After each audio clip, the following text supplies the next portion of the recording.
Ca să încep cu începutul, am să încep de la început. Într-o zi friguroasă din decembrie 98, mama era într-o sală de operație, se ruga să nu apară vreo complicație. Tata e pe hol, așteaptă asistentul, știe că în curând va sosi moment. Au trecut câteva ore, dar totul este bine. Copilul s-a născut și are vreo 2 chile. Părinții încep să plângă, e o minune. Au reușit să aducă încă un băiat pe lume. Trec ani, repede grăbiți. Eu și fratele n-am fost chiar așa uniți, cu certuri din prostii, că așa sunt frații. Dar am trecut cu bine peste orice altercații. Printre amintiri și umbre trecătoare, lacrimi se preling în înfrânte rănitoare.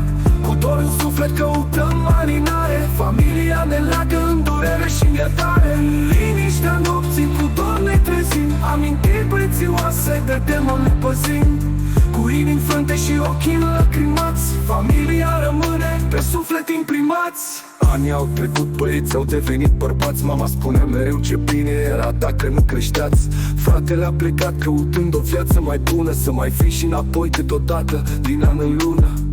Să mai depănăm și noi amintiri, la o țigară și o sticlă cu vin. Eu am rămas să am grijă de părinți, chiar dacă câteodată mai strâng și eu din dinți. Și știu că nu sunt tocmai cel mai bun fiu, dar să știți că a vor fi copil este un privilegiu.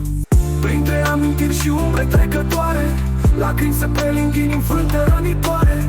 Cu dor în suflet căutăm alinare, familia ne leagă în durere și în iertare. În liniștea nopții cu dor ne trezim, amintiri prețioase de demon ne păzim. Cu inimi în frânte și ochii înlăcrimați, familia rămâne pe suflet imprimați.